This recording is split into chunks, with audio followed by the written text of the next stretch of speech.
저는 정말 몰랐습니다. 몰랐다는 게 말이 됩니까? 예?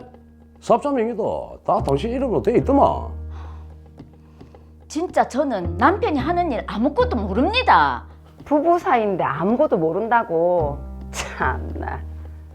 당신 공범으로 내가 고소할 거야.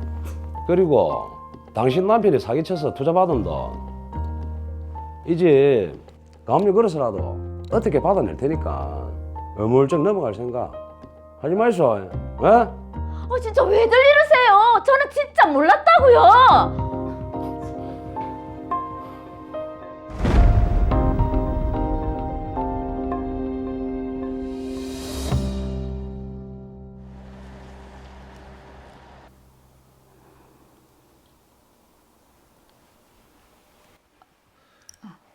여보, 이번 달 생활비 언제 줄 거예요? 아이, 출근하는데 돈 얘기 꺼내고. 안 그래도 사업이 안 돼서 스트레스 받아 죽겠구만. 아니, 애들 학원비랑 공과금 낼 때가 됐는데 아직 안 주니까 그러죠. 그럼 일단 급하게 내야 되는 돈부터 얼마인지 문자 보내놔라. 예, 알겠어요.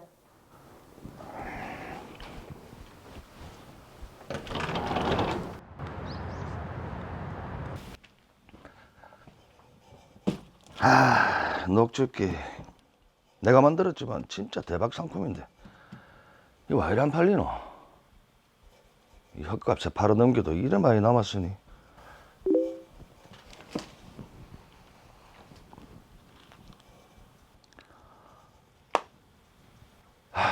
투자받은 돈하고 빚들은 어찌해야 되노? 이대로 주저앉을 순 없지. 다시 계량해보자.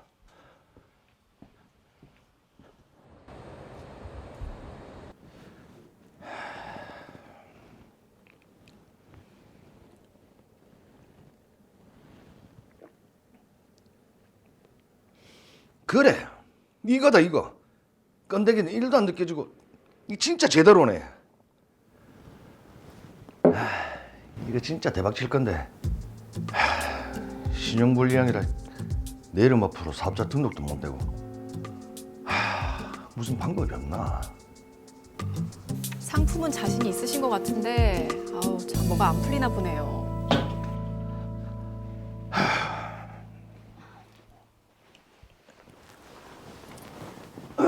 피곤하죠?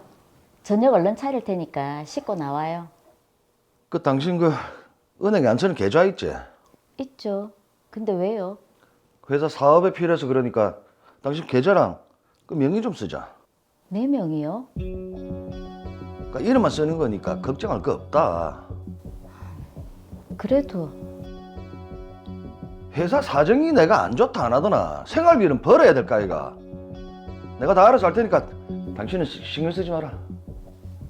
알겠어요. 저 알아서 하는 게 참 잘 안 되던데.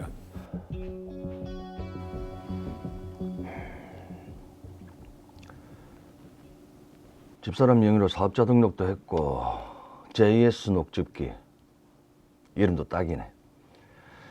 이번엔 꼭 성공하자. 올 때가 됐는데. 아이고, 이렇게 먼 길 오시라고 해서 죄송합니다. 홍 사장님 잘 지내시죠?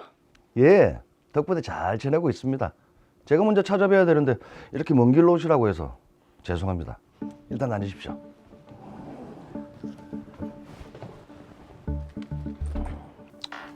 네, 무슨 일로 보자고 하셨습니까?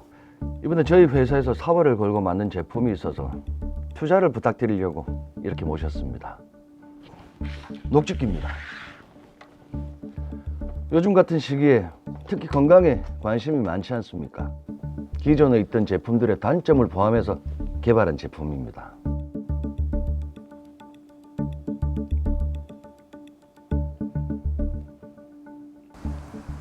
이야, 이 줌 건수 봐라. 이제 대박 날 줄 알았다. 오 알아서 잘 하셨네요. 풀렸네요. 네, JS 녹즙기입니다. 예? 저희가 특허를 도용했다고요? 판매 금지라니요. 아니 그게 무슨? 결국 남편은 투자금을 전부 날리게 됐고 피해를 입은 투자자들로부터 사기죄로 고소를 당해 실형 선고를 받았습니다. 아유. 안 풀리잖아요. 저는 정말 몰랐습니다. 몰랐다는 게 말이 됩니까? 예? 사업자 명의도 다 당신 이름으로 돼 있더만. 진짜 저는 남편이 하는 일 아무것도 모릅니다. 부부 사이인데 아무것도 모른다고. 참나. 모른다고 일관하면 죄가 없어지는 줄 아나 본데. 당신 공범으로 내가 고소할 거야. 공범이라뇨? 그리고 당신 남편이 사기쳐서 투자받은 돈 이제 가압류 걸어서라도 어떻게 받아낼 테니까 어물쩍 넘어갈 생각 하지 마이소. 예? 진짜 왜들 이러세요? 저는 진짜 몰랐다고요.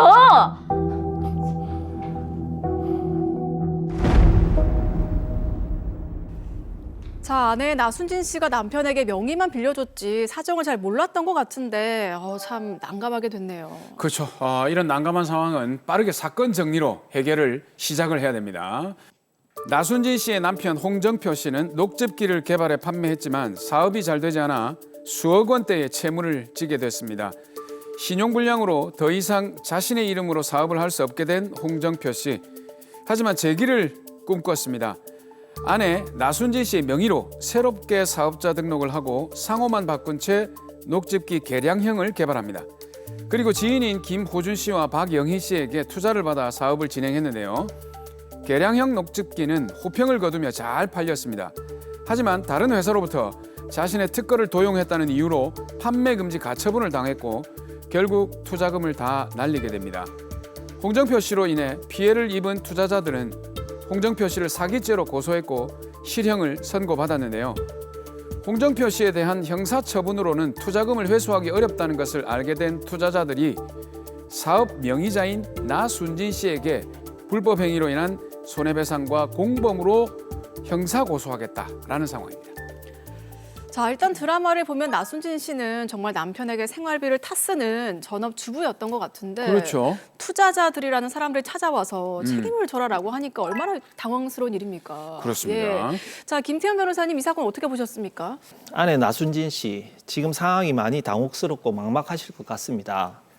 나순진 씨가 홍정표 씨의 투자 사기 피해자들에 대한 사기죄의 공범으로 처벌받게 될 것인지, 그리고 투자자들에 대한 민법상, 상법상 책임을 면하게 될 것인지 여부가 쟁점이 되는데 네. 제가 면밀히 따져보겠습니다. 자, 그러면 일단 저희가 사기죄 공범 여부부터 살펴보도록 하겠습니다.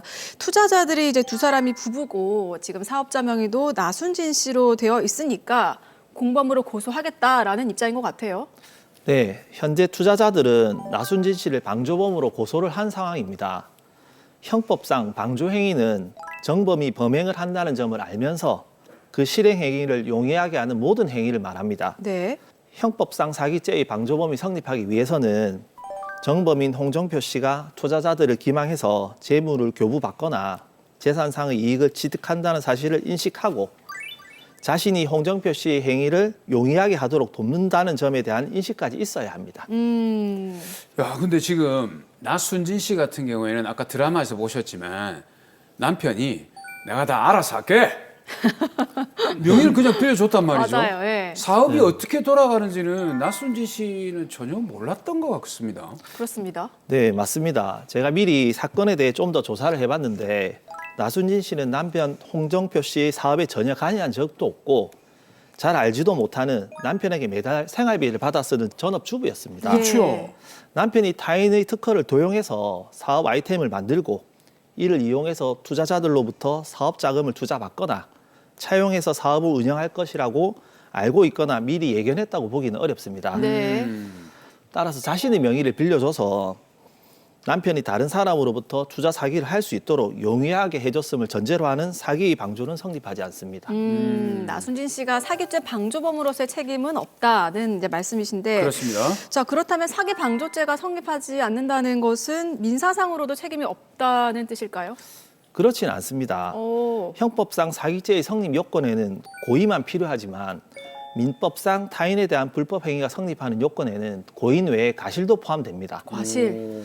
따라서 형법상 사기죄의 방조가 인정되지 않는다고 해서 반드시 민법상 불법 행위 책임도 면제되는 것은 아닙니다.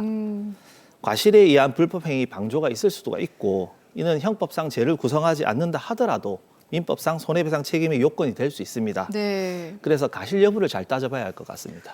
자, 그런데 나순진 씨는 뭐 아무것도 몰랐고 그렇죠. 남편만 믿고 명의를 빌려준 것밖에 없는데 이것도 과실이라고 봐야 되나요?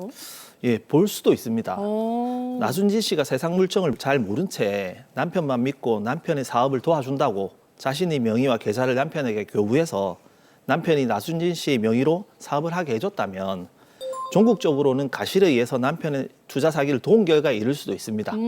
다만 다만 나왔습니다. 예. 이 다만 뒤에는 반드시 중요한 게 나오기 때문에 빨리 말씀해 주시죠. 네, 다만 민법상 손해배상 요건에는 고의 또는 가실 외에 투자자들의 손해와 나순진 씨의 가실 사이에 상당 인과관계가 추가로 필요합니다. 네.